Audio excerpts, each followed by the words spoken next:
I've had this airplane since September of 2013.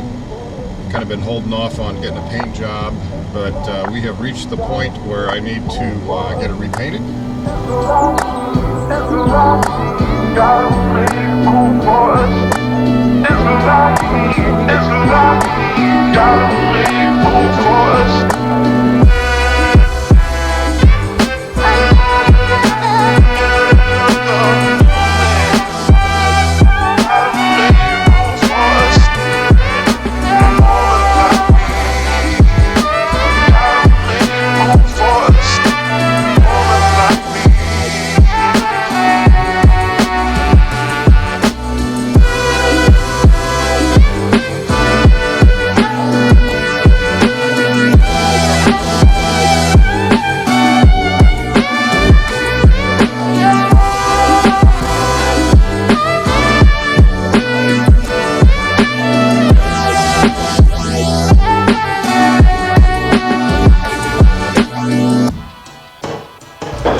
Beginning our approach into Coatesville, Pennsylvania, dropping the airplane off for a new interior.